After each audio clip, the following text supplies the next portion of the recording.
Bom dia a todos, graça e a paz de Jesus, dos irmãos. Prazer estar aqui, minha primeira vez em Araçatuba. Feliz de conhecer vocês e também conhecer a cidade. E realmente fomos enganados pelo frio, né? Eu vim preparado para uma camiseta polo e aí sobrou um casaquinho, mas está ótimo assim. Eu queria agradecer muito ao Ari me ter como parceiro no projeto Missão na Íntegra.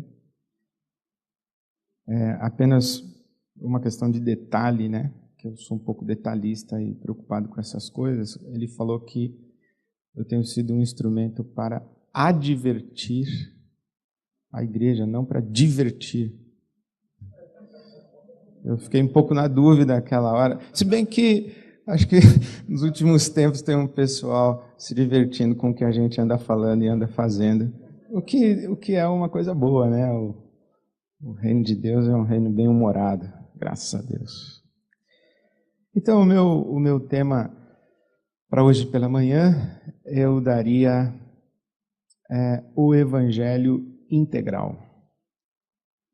E a minha proposta e a minha intenção para esses minutos é tentar lhes mostrar que a expressão missão integral, por força do seu uso e da compreensão do senso comum no nosso contexto religioso evangélico mais recente, esse termo missão integral, ele se torna insuficiente para expressar o movimento de missão integral ou a teologia da missão integral nos seus termos originais, conforme proposto pelos teólogos latino-americanos em Lausanne.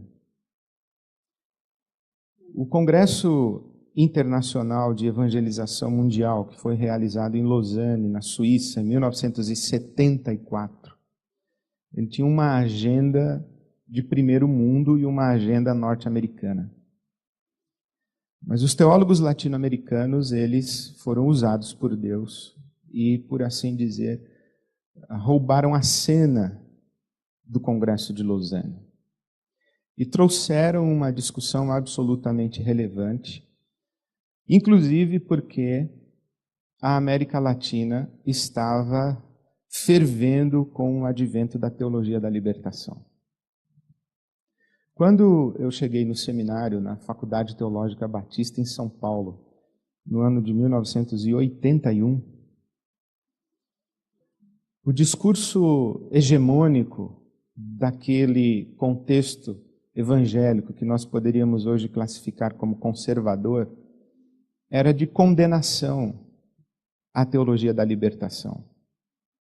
Uma crítica teológica a respeito da cristologia, da teologia da libertação, com o livro do Leonardo Boff, Jesus Cristo Libertador. Uma crítica soteriológica da perspectiva de salvação da teologia da libertação.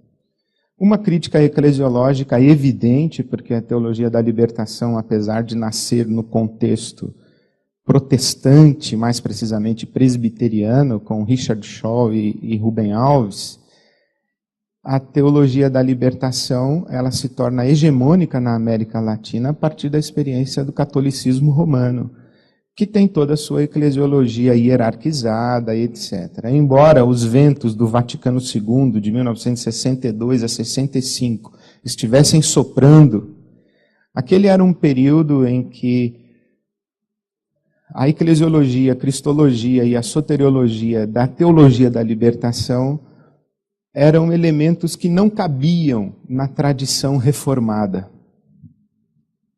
Eram tempos, na minha opinião, extraordinários, de ventos de novidades, de buscas de novos jeitos de ser igreja. Por exemplo, o advento das comunidades eclesiais de base dentro do catolicismo brasileiro, com todo o seu transfundo de teologia da libertação, trazia, no mínimo, perguntas inquietantes. E essa aproximação da igreja com a realidade social implicava uma ruptura muito importante, porque nós estávamos acostumados a fazer teologia tendo como ciência paralela a filosofia. Mas são os teólogos latino-americanos, em função da realidade social, econômica, política, de pobreza, de miséria, de sofrimento, de governos totalitários, de injustiças, de debates entre terceiro mundo e primeiro mundo, países em desenvolvimento contra os países que detinham o poder econômico hegemônico. Toda essa discussão trazia para nós uma grande novidade, porque foi a partir dessa experiência da teologia chamada latino-americana que nós trouxemos para a reflexão teológica a sociologia e as ciências sociais. Então, nós fazíamos teologia com filosofia. A partir de um determinado momento, começamos a fazer teologia também com sociologia. Nós fazíamos teologia, digamos assim, com um paradigma europeu metafísico, uma discussão a respeito do ser de Deus e da natureza das coisas. A teologia latino-americana sugere que fazer teologia não é apenas pensar na natureza do ser e das realidades eternas metafísicas, mas fazer teologia é também refletir a respeito da praxis da igreja. O que é ser igreja no mundo? O que é ser uma igreja encarnada? O que é ser igreja na realidade da pobreza? O que é ser igreja num contexto de mortalidade infantil, num contexto de opressão econômica, de desemprego, de fome? O que é ser igreja numa realidade em que as pessoas morrem com doenças que seriam evitadas com uma vacina na infância? A discussão da teologia latino-americana passou a ser aí essa reflexão que ocupava-se não apenas com os grandes manuais da teologia clássica, da teologia sistemática, que descreviam Deus, o homem, o pecado, a salvação, a Bíblia, etc., etc., mas uma reflexão de uma teologia prática, que discutia eclesiologia, que discutia missão, que discutia a maior abrangência do conceito de salvação na realidade histórica encarnada, a presença da igreja no mundo. E aí nós ouvimos temas como igreja, agência de transformação histórica. E nós começamos a ouvir o debate sobre evangelização e responsabilidade social. O que é que vem primeiro? O que é que tem primazia?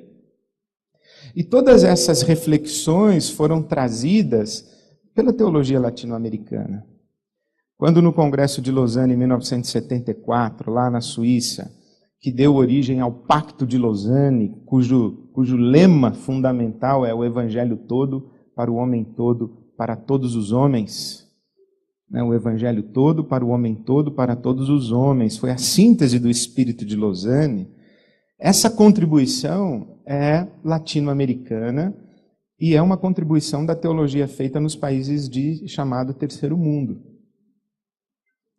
Porque René Padilha, Samuel Escobar, Orlando Costas, que tomaram o microfone de assalto em Lausanne e quando eles falaram, houve um eco de um sopro de Deus em Lausanne, que aquela agenda do primeiro mundo foi atropelada por uma crítica dos teólogos latino-americanos à proposta de evangelização mundial. Então nós saímos de lá em 74 com o Pacto de Lausanne. Mas muito interessante é que o Pacto de Lausanne foi publicado, ele foi produzido em 74 e foi publicado em português pela primeira vez em 1984, pela ABU. 10 anos de distância entre a elaboração ou a redação do Pacto de Lausanne, que dá popularidade ao conceito de missão integral e à teologia da missão integral. Popularidade porque não é um conceito que nasce em Lausanne em 74. É um conceito que vem sendo construído na América Latina. Por exemplo, em 1969, no primeiro encontro do CLAD, com a formação da Fraternidade Teológica Latino-Americana na década de 70, ou no início da década de 70. Então, o conceito de missão integral, ou a teologia da missão integral, é popularizado em Lausanne, mas não nasce lá. Só que chega no Brasil em português esse documento 10 anos depois e passa a ser refletido, discutido nos nossos congressos pastorais, especialmente nos congressos da Vinde, na década de 80, meio da década de 80 até meio da década de 90. Então a gente fica discutindo esse espírito de Lausanne nos nossos congressos e começa a espalhar esse conceito e essa visão da teologia da missão integral. E a grande questão que eu acho que vai acontecer nesse processo de discussão e de apropriação da visão da missão integral é que a palavra missão sugere uma tarefa. A palavra missão sugere uma tarefa. Uma tarefa com conotação proselitista, que é a missão é fazer discípulos. Esse é o conceito tradicional. Qual é a missão da igreja? Fazer discípulos. Então, a missão integral é uma tarefa com conteúdo proselitista. Nós queremos pessoas para a nossa religião. Queremos que as pessoas se convertam para a nossa religião e que venham para as nossas igrejas. E aí, então, com a polarização da discussão entre evangelização e responsabilidade social, esse conceito todo abrangente do espírito de Lausanne e da teologia latino-americana de missão integral, ou teologia da missão integral, é reduzido a uma ação da igreja na sociedade em que ela articula evangelização e responsabilidade social na perspectiva de crescimento de igreja. Como se o engajamento e o envolvimento social da igreja fosse apenas um recurso a mais para o seu projeto evangelístico proselitista. Era mais ou menos assim: comprometa-se com o pobre para que você ganhe credibilidade. E ganhando credibilidade, você possa evangelizar com autoridade. E evangelizando com autoridade, por causa da credibilidade do seu envolvimento e serviço com o pobre, a sua igreja vai crescer mais. Até chegarmos num momento crítico, pelo menos na minha leitura, em que toda igreja que tem uma creche acredita que faz missão integral. Eu fui pregar num congresso, eu fui preletor num congresso de uma igreja no Rio de Janeiro, na Baixada Fluminense, e o pastor da igreja veio feliz para mim, com certo orgulho, assim, de alegria pastoral, dizendo que ele tinha transformado o departamento de evangelismo da igreja no departamento de missão integral. O que é uma contradição de termos, porque se é integral não tem departamento.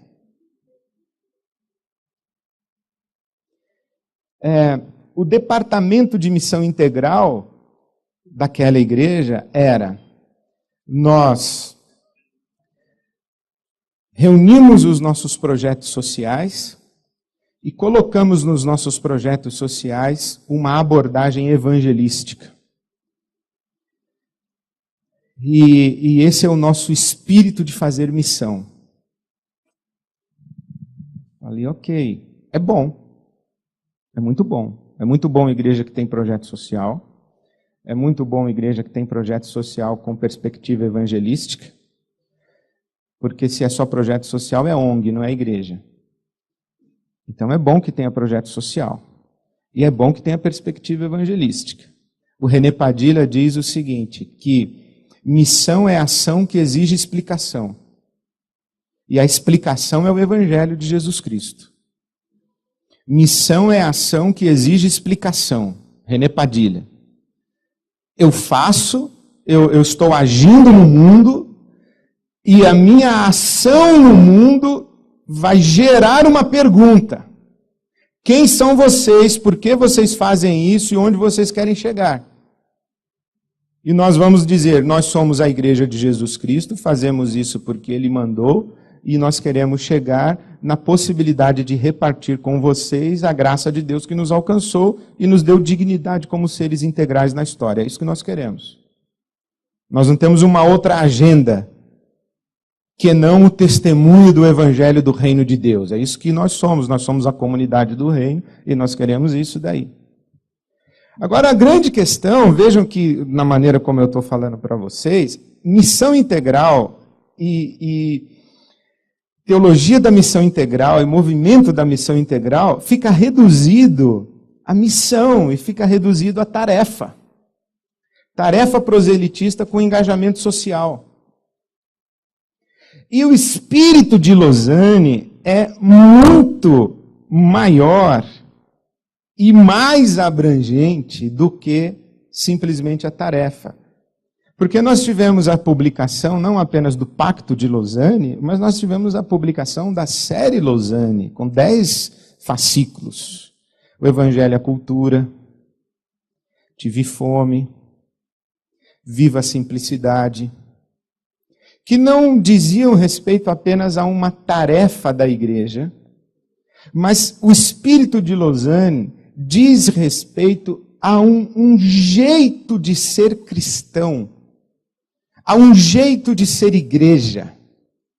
O espírito de Lausanne traz uma cosmovisão para nós, não traz apenas uma reinterpretação da missão da igreja. Não traz apenas a inserção da questão social para a realidade da igreja. O espírito de Lausanne é uma leitura toda abrangente da Escritura Sagrada.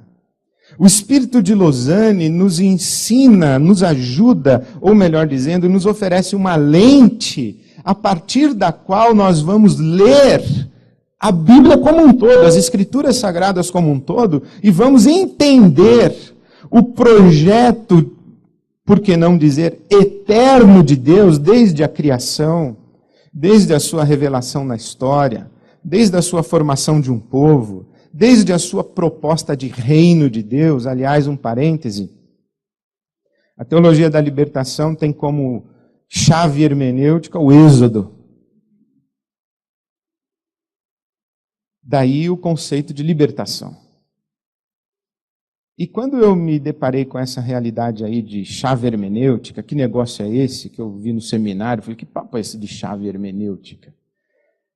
Eu entendi que a chave hermenêutica é aquele conceito através do qual você vai ler toda a revelação, toda a Escritura.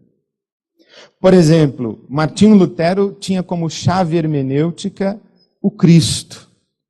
Lutero dizia que todo texto tem Cristo dentro dele. A chave hermenêutica de Martinho Lutero foi Jesus Cristo. Eu fiquei pensando, será que eu tenho uma chave hermenêutica? Será que a chave hermenêutica é o Espírito Santo? Será que a chave hermenêutica é salvação? Será que a chave hermenêutica é céu e inferno? Qual é a chave hermenêutica? É Jesus Cristo mesmo? Qual é a chave hermenêutica? Eu cheguei a uma conclusão, a melhorzinha que eu consegui achar na minha limitação foi reino de Deus. Eu acho que o espírito da Escritura Sagrada é reino de Deus como a totalidade do universo criado, absorvido por Deus e existindo segundo o caráter e a vontade de Deus. Esse é o espírito. Deus cria e se torna senhor de um reino. E esse reino é todo o universo criado. É todo o tempo, é toda a história e o além da história, como diz o apóstolo Paulo, neste século e no vindouro. né? A presença de Cristo no mundo tem a ver com a revelação do reino de Deus e a apropriação ou reapropriação da autoridade histórica de Deus. E o evangelho que Jesus anuncia é o evangelho do reino de Deus. Jesus chegou anunciando as boas notícias do reino de Deus, e a mensagem de Jesus era: o reino de Deus chegou, o reino de Deus está aqui, o reino de Deus está próximo, o reino de Deus está entre vós. Em algumas traduções de Lucas 17, o reino de Deus está em vós, não apenas entre vós, mas em vós. Então eu achei que é reino de Deus. Então, o espírito de Lausanne é esse espírito todo abrangente do propósito eterno de Deus e da realidade do reino de Deus, como, inclusive, uma realidade histórica. Daí a minha proposta de que a expressão missão integral, não porque ela seja limitada em si, mas porque o senso comum se apropriou dessa expressão missão integral e não conseguiu perceber a abrangência da expressão, a minha proposta é que a expressão missão integral seja adjetivada ou a ela seja acrescida uma outra expressão que eu estou usando de evangelho integral. Evangelho integral, nossa convocação, e eu falo isso em termos pessoais, como pastor de uma comunidade local, eu hoje diria que a minha convocação como pastor local é uma convocação para o evangelho integral, e nessa vivência do evangelho integral, a igreja tem uma missão integral. Mas eu achei que, pelo menos didática ou pedagogicamente, eu tinha que colocar uma expressão a mais ao conceito de missão integral. Então, por exemplo, se eu faço um movimento de organização de um centro comunitário da comunidade que fica do lado da minha igreja, e eu envio missionários que vão lá ajudar a formar um centro comunitário, isso é um projeto de missão integral. Mas se eu organizo um retiro de casais num hotel 5 estrelas, não é um projeto de missão integral. Deu para entender? Porque projeto de missão integral é aquilo que está envolvido com o serviço ao pobre. Isso aqui não é um projeto de missão integral. Pobre não está aqui. Aqui é um lugar chique. Isso aqui não é um projeto de missão integral. Isso aqui é um congresso a respeito de missão integral. É um encontro a respeito de missão integral. Aqueles que quiserem nos criticar dirão assim: os burgueses se reuniram para falar de missão integral. Minha igreja, como é uma igreja de classe média, o pessoal diz isso. O Ed fala de missão integral, mas não faz missão integral, ele é burguês. Tem gente que vai na minha igreja, eu não sei, o espírito de porco, sabe que o espírito de porco frequenta a igreja, né? Outro dia eu estava saindo da igreja, um camarada deixou no para-brisa do meu carro um papelzinho escrito assim: você tem coragem de, tendo o carro que tem, falar sobre missão integral? Eu falei, não estou entendendo. Porque missão integral é uma coisa que a gente faz com o pobre, para o pobre, e de preferência sendo pobre. Está vendo como o espírito do conceito foi deturpado? Então, quando você pega um médico da sua comunidade e ele doa um final de semana numa comunidade pobre, na periferia da cidade, ou um dentista da sua comunidade, ele vai para um projeto de uma viagem missionária, de um projeto sócio-missionário, ele está envolvido com missão integral. Mas se ele cobra R$800 a consulta no consultório dele, não é projeto de missão integral. Deu para entender?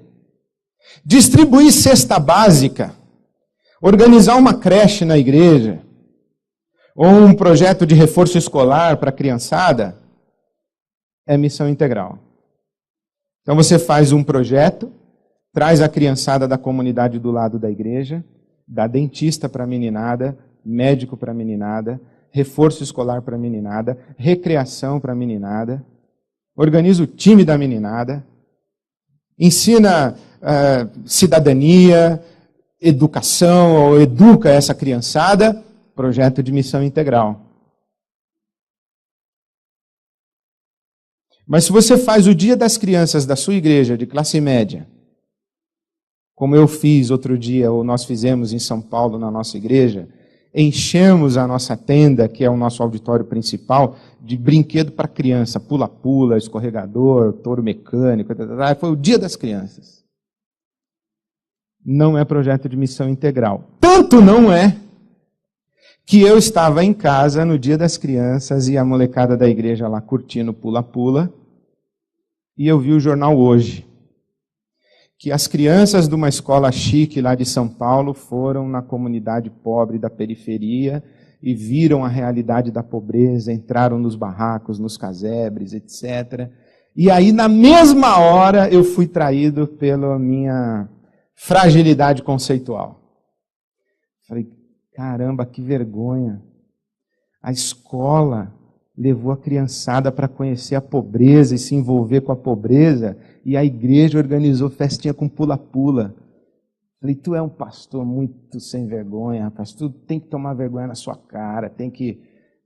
Por quê? Porque nós entendemos que missão integral é aquilo que tem a ver com evangelização e comprometimento social e resposta à pobreza. Qualquer outra coisa que a gente faça não é missão integral. E eu penso que isso é uma traição do espírito de Lausanne e é uma redução da percepção do conceito de missão integral no espírito de Lausanne. Por isso estou sugerindo uma mudança,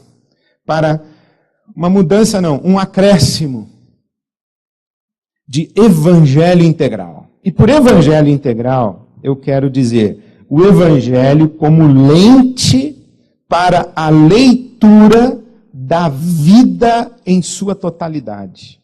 Como eu leio a vida, eu leio com as lentes do evangelho. O evangelho integral é o evangelho aplicado a todas as dimensões do humano. A dimensão física, biopsíquica, espiritual, social, política, econômica, cultural, histórica. O ser humano é um ser encarnado, né? Nós não vivemos na espiritosfera. Nós temos múltiplas dimensões de existência. Né? Na expressão do Ortega y Gasset, o ser humano é o ser, eu sou eu e as minhas circunstâncias, né? A minha realidade dada. Então é o evangelho lendo o ser humano em todas as suas dimensões. O evangelho integral é o evangelho aplicado a todas as dimensões da vida humana e das relações humanas. O evangelho integral é o evangelho aplicado a todas as dimensões da vida em sociedade. O evangelho integral é o evangelho como realidade que afeta todas as dimensões do universo criado. Essa salvação cósmica de Cristo reunindo em si todas as realidades do céu, da terra, debaixo da terra, desse século e do vindouro. É tudo. Quem ouve eu falar isso aqui diz assim, isso aí é missão integral, companheiro. Eu digo, sim, é missão integral. Só que quando eu uso missão integral, as pessoas não entendem isso. Elas pensam que é ter creche. Isso que eu estou falando. Quando eu falo de evangelho integral, eu estou sugerindo essa abrangência toda. E para isso, eu proponho que a gente pense a partir dos conceitos de sagrado e profano, religioso e secular. Vamos lá, Renatão. Presta atenção nesse quadro aí. Religioso, secular, sagrado e profano. Dentro das categorias das ciências da religião, o sagrado, aí eu estou citando Rudolf Otto, Mircea Eliade, Emily Durkheim. Esses camaradas, eles estão dizendo o seguinte: sagrado é aquilo que que porta ou que comporta uma manifestação de uma realidade que não pertence a este mundo. O Rudolf Otto, no livro dele, O Sagrado, vai falar do luminoso ou do mysterium tremendum. É uma coisa de outro mundo que nos visita. E a gente não sabe direito o que é essa coisa do outro mundo que está nos visitando. Um exemplo bíblico muito próprio é Moisés e a sarça ardente. Ele está andando pelo deserto. De repente ele vê uma sarça que está pegando fogo, mas não se consome. Veja que sarça ardente no deserto é um fenômeno recorrente. O calor do deserto produz isso que nós chamamos de combustão espontânea. Aí, pá, pega fogo. É tão quente que pega fogo. O problema é que aquela sarça que pegou fogo, o fogo não acabava e ela não se consumia, não virava pó. E ele prestou atenção. É mais ou menos como se você, desculpe a comparação, fosse escovar os dentes hoje pela manhã e você está olhando a água que escorre pelo ralo e você fecha a torneira e a água continua escorrendo pelo ralo e a água não vai embora nunca e está escorrendo. Não é que está entupido, está escorrendo. Está descendo, descendo, descendo e não para de descer nunca. Aí você foi lá, se enxugou, você olhou, ainda continua lá, aí você vai olhar o cano, você vai prestar atenção no negócio ali, aí vem uma voz de dentro da água e diz assim, é de Renê. Eu digo, não tomei o remédio ontem, eu ia pensar. Então, o que acontece com Moisés? Ele discerne uma presença que estabelece com ele um diálogo, uma presença que se comunica, uma presença que se relaciona, uma presença que interage, uma presença que demanda, uma presença que convoca, uma presença que altera o curso da vida dele, mas ele não sabe o que é aquilo que está falando com ele. Por isso é que ele pergunta o nome. Qual é o seu nome? A pergunta a respeito do nome é uma pergunta a respeito da identidade. Quem é você que está falando comigo? Então essa experiência, a partir daquele momento, daquele lugar no deserto, daquela sarça, ali houve uma manifestação de algo que é de outro mundo. Então aquele lugar se torna sagrado, aquela sarça se torna sagrada, e o Moisés, quando volta para falar com o povo, quando ele desceu do monte, lembra que ele desce com a face resplandecente? E quando Moisés volta para falar com o povo e desce com a face resplandecente, ele também se torna sagrado. Porque você olha para a cara de todo mundo, e todo mundo está com a cara limpa, mas você olha para o semblante de Moisés, ele está resplandecente. Então, ali tem uma manifestação de algo do outro mundo. Ali tem uma manifestação do divino, que aqui não tem. Então, isso é sagrado e isso aqui não é sagrado. Deu para entender? Isso aqui que tem uma manifestação do divino é sagrado. Isso aqui que não tem uma manifestação do divino é profano. E profano, dentro das categorias das ciências da religião, não tem a ver com sujo, diabólico, imundo. É só profano. Então, esse copo é profano, mas se esse copo agora pegar fogo na minha mão e uma voz falar através dele, ele deixa de ser um copo profano e passa a ser um copo sagrado, entendeu? Ou, se por exemplo, à medida em que eu estou falando aqui, eu fico todo resplandecido, e você percebe que o Espírito de Deus está sobre mim de uma maneira fora do comum, e gera essa presença do Espírito Santo uma comoção no nosso auditório, e eu pego esse copo d'água e bebo, muito provavelmente ao final da nossa reunião, alguém vai vir aqui pegar esse copo. Porque vai dizer, esse copo é sagrado. Então, o que é sagrado e profano? É uma forma de cindir o mundo. E vamos escapar um pouquinho das categorias da das ciências sociais e vamos trazer para a nossa compreensão bíblica. Como é que eu explico para mim mesmo, como um camarada que segue a Jesus e lê a Bíblia, como é que eu explico para mim mesmo o sagrado e profano? Eu digo o seguinte para mim: sagrado é tudo aquilo que está associado direta e intencionalmente a Deus, Pai de nosso Senhor Jesus Cristo, e que existe em alinhamento com o caráter de Deus e os propósitos de Deus.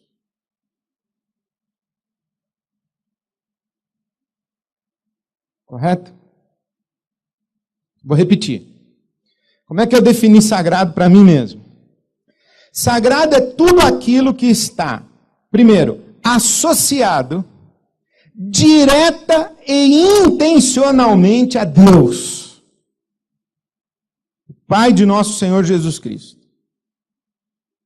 E que, porque está associado direta e intencionalmente a Deus, esse algo existe em alinhamento com o caráter de Deus e os propósitos de Deus. Beleza? Associação direta e intencional e alinhamento com o caráter e os propósitos de Deus, ok?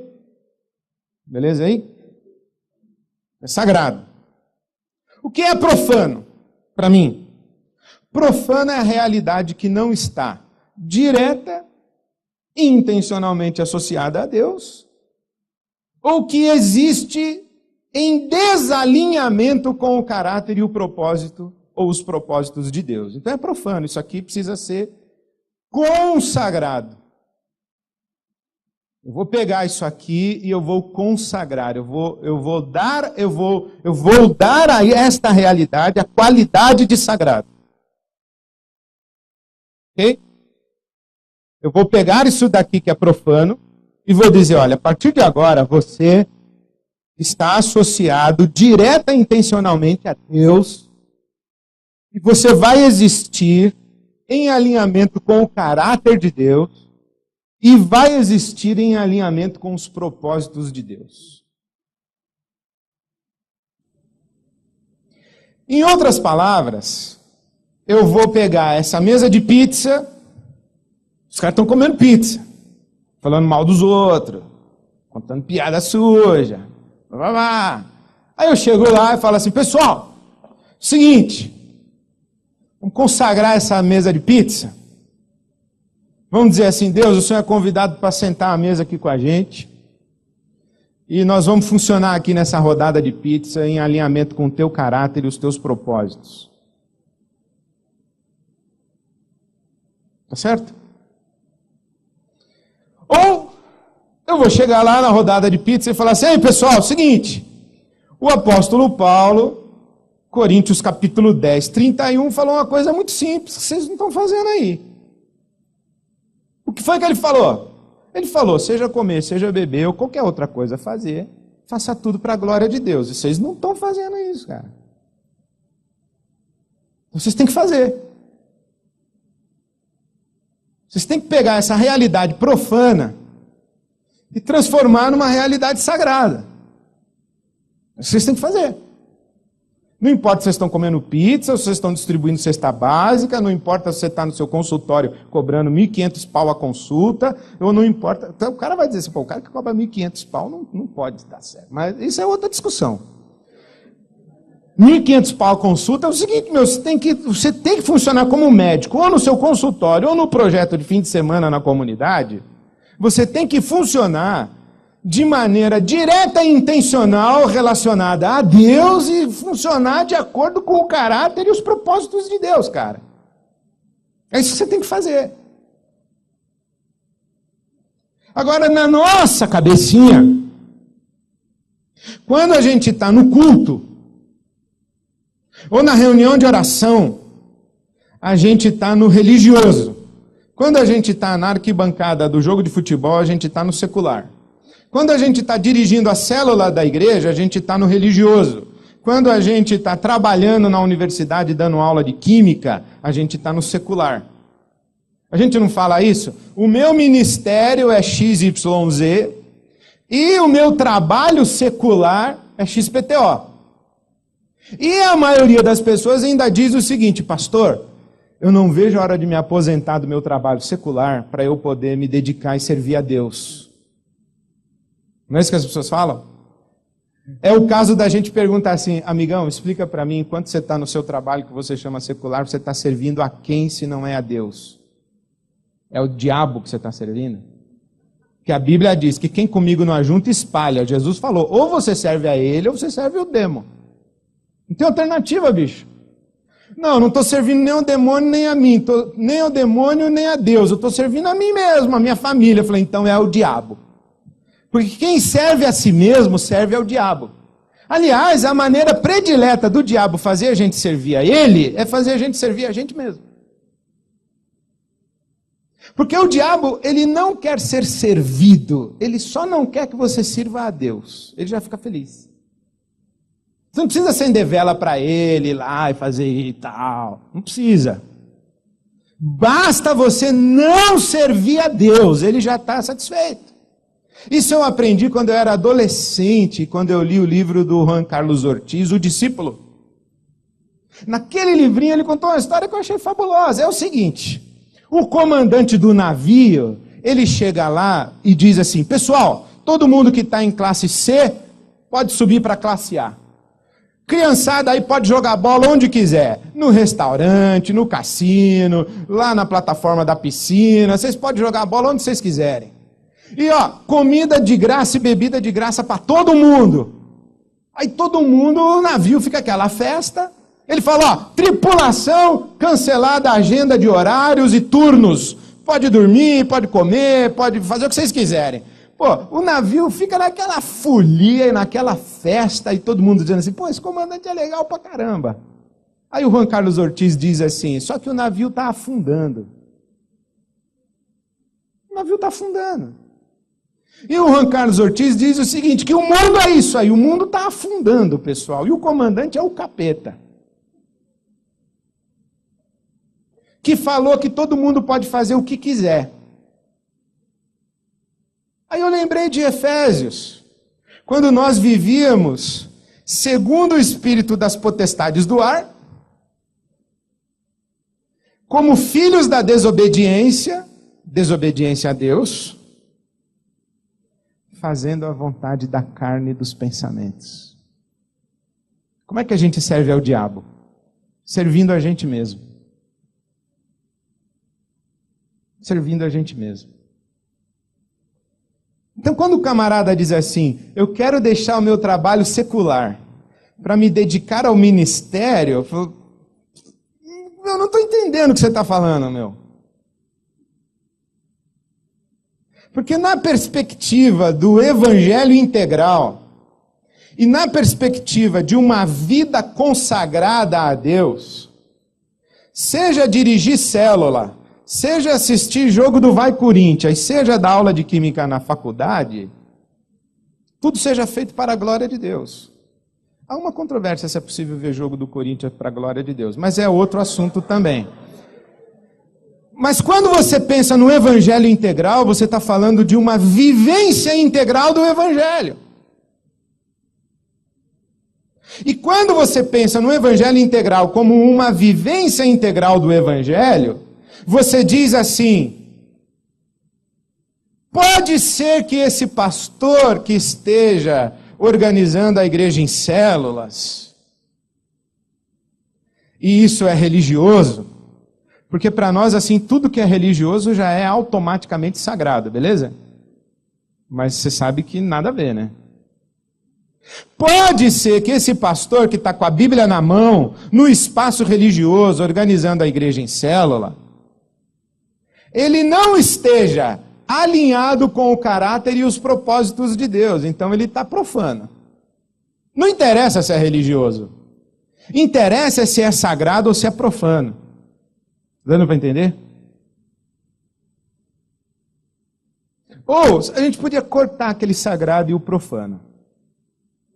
E colocar assim, caráter, propósitos, glória de Deus.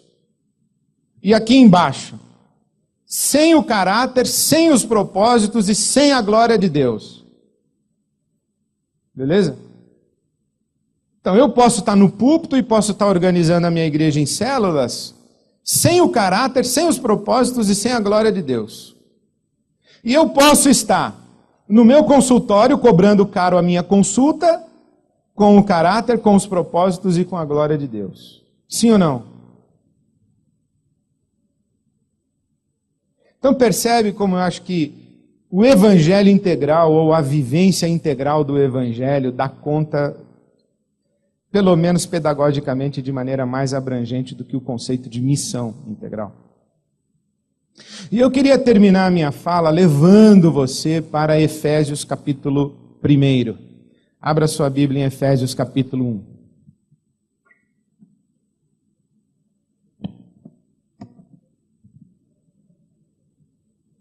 Como é que está meu tempo aí, Tiago? Cadê?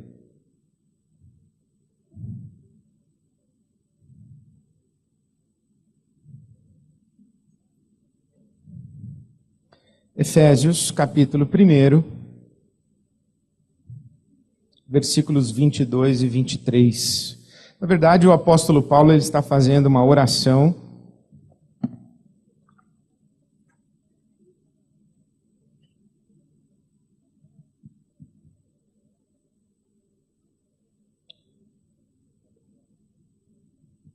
Efésios capítulo 1, versos 22 e 23, está no contexto da oração que o apóstolo Paulo está fazendo pelos cristãos de Éfeso.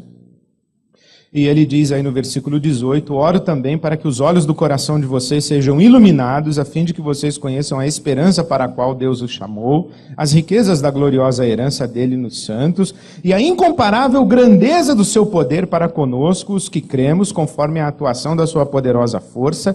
E esse poder Deus exerceu, revelou, manifestou, ressuscitando Cristo dos mortos e fazendo-o assentar-se à sua direita nas regiões celestiais, muito acima de todo governo, autoridade, poder, domínio, todo nome que se nomeia, que se possa mencionar, não apenas nesta era, mas também na que há de vir. E aí o 22 e 23 são extraordinários. Deus colocou todas as coisas debaixo dos seus pés e o designou cabeça de todas as coisas para a igreja, que é o seu corpo, a plenitude daquele que enche todas as coisas em todo e qualquer circunstância. Como é que eu interpreto esse texto, que na verdade eu aprendi a interpretar assim?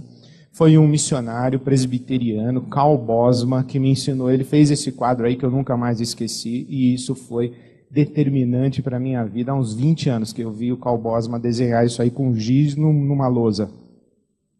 Ele disse, Cristo é cabeça sobre todas as coisas. Correto? Mas Efésios 1, 22 e 23 diz que para ser cabeça sobre todas as coisas, Deus constituiu Jesus Cristo cabeça da igreja.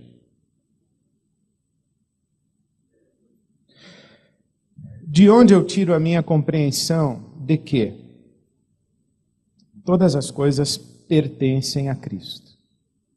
A quem pertencem as crianças que morrem de fome no nosso mundo? E a quem pertence o dinheiro que está concentrado na mão de poucos e que faz com que crianças morram de fome? A Cristo. Mas esse dinheiro pertence a Cristo de fato e de direito ou só de direito? Só de direito. Mas de fato não está pertencendo a Cristo. O que é que nós precisamos fazer como igreja? Nós precisamos agir no mundo para que todas as coisas que pertencem a Cristo, por direito, pertençam a Ele de fato. É eu chegar aqui para esse doutor que cobra consulta cara e eu digo assim, o senhor sabia que o senhor pertence a Jesus Cristo? O senhor sabia que o conhecimento que o senhor tem pertence a Jesus Cristo? O senhor sabia que o consultório que o senhor tem pertence a Jesus Cristo? O senhor sabia que o paciente que o senhor vai atender às 4h15 pertence a Jesus Cristo? E o senhor sabia que o senhor tem que fazer esse negócio aí que se chama exercício da medicina de um jeito alinhado com o propósito, o caráter de Jesus Cristo? E que se o senhor fizer isso, o senhor vai estar vivendo o evangelho do reino de Deus.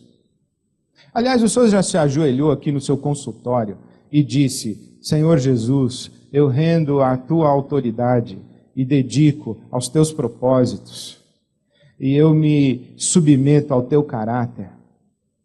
Não apenas esse lugar, mas o que sou e tudo que eu faço dentro dessa sala. O senhor já fez isso? Então, pois o senhor está atrasado, o senhor tem que fazer. É isso que nós temos que fazer. Nós temos que chegar para o senhor prefeito da nossa cidade, para os vereadores. Nós temos que chegar para o nosso presidente da República, a nossa presidente, e dizer assim: a senhora sabia que esse país pertence ao Senhor Jesus Cristo? Que o seu mandato pertence ao Senhor Jesus Cristo? O senhor já se ajoelhou na prefeitura e consagrou a sua vida, o seu mandato, os recursos públicos que estão sob sua administração, a autoridade do Senhor Jesus Cristo?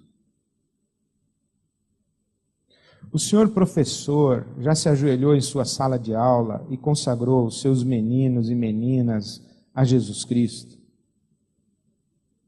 E o senhor já se comprometeu a, dentro dessa sala de aula e nessa relação com seus alunos e alunas, a viver de modo alinhado com o caráter e os propósitos de nosso Senhor Jesus Cristo? Então, é isso que a gente tem que fazer. E é isso, e é dessa maneira que a gente tem que viver. Não importa se é num projeto de diaconia na periferia da cidade, não importa se é no corredor de uma universidade, não importa se é no ambiente religioso ou no ambiente secular, o que nós temos que fazer é remeter toda a vida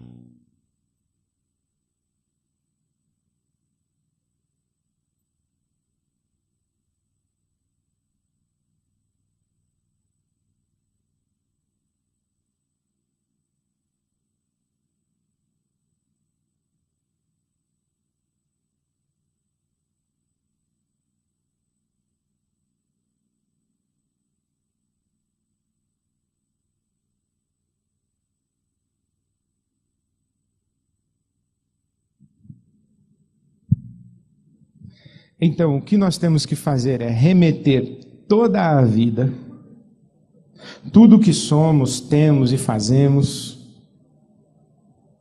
à autoridade de nosso Senhor Jesus Cristo e nos comprometermos a vivermos e existirmos integralmente, de maneira alinhada com o seu caráter e com os seus propósitos no mundo.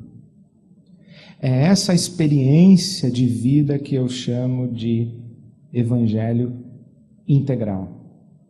Que seja o sopro do Espírito Santo sobre nós para nós vivermos assim. E que a Deus seja toda a glória. Amém.